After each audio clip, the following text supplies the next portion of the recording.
Peru's democratic struggle has been revived and is now well into its second act. Protests and resistance movements have erupted across the country since a parliamentary coup in December, and accusations of U.S. involvement have raised serious questions about the role of the United States in Latin American politics.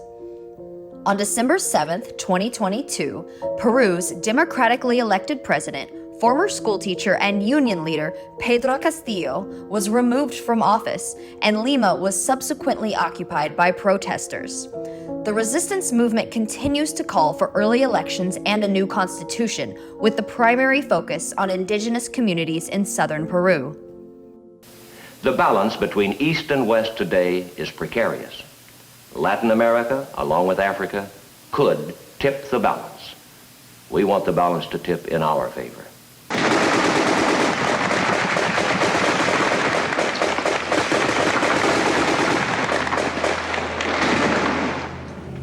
It's a small demonstration. We ask you to surrender. If you do not, we are prepared to level each and every building.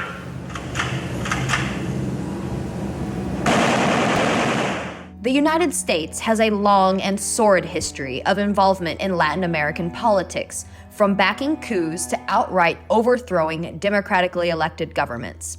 This history, coupled with the U.S. government's criticism of Castillo's administration and close ties to the Peruvian opposition, has led many to question the extent of their involvement in the recent coup. Although the United States has denied any participation in Castillo's overthrow, the accusations persist and cast a shadow over U.S. intentions in the region. Protesters have several key demands, including addressing wealth inequality, dismantling the rule of Lima-based elites, improving living conditions, and recognizing their cultural autonomy. The movement's supporters played a crucial role in the surprise election of Castillo in 2021, but the violent repression of these protests has led to numerous casualties and injuries. Peru is a country of 33 million residents, and more than 20% do not have permanent access to electricity or water. It is a country with a high percentage of workers without labor rights, subcontracted under discriminatory conditions. The pandemic has left Peru as one of the most unprotected states in the world, with over 200,000 lives lost to the virus. Indigenous communities and small farmers face further challenges as they struggle for access to markets, fair prices for their products, and basic rights.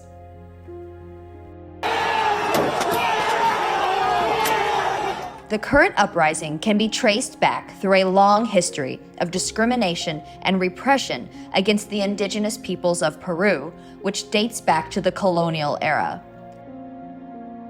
Despite advancements in technology and modernization, the state has failed to provide education, healthcare, security, and economic opportunities to indigenous communities. The struggle for recognition, social justice, and human dignity has been a continuous fight throughout Peru's history, with historical parallels to the Tupac Amaru uprising in 1780. The stance of the government of the United States in this precarious balance of power in Peru cannot be overlooked, given its history of military intrusion and ongoing economic competition with China in the region. Despite State Department spokesperson Ned Price insisting that U.S. diplomats do not take sides in political disputes, Assistant Secretary of State Brian Nichols called for a resolution to the crisis. The actions and statements of the United States send mixed messages to the international community. The persistent allegations of U.S. involvement in the coup suggest a potential contradiction to their public stance. The outcome of this turmoil will not only shape Peru's future, but will reflect on the role of foreign powers in Latin America's political landscape. As the situation continues to unfold, the world watches, anxiously, with the hope that democracy and justice will prevail.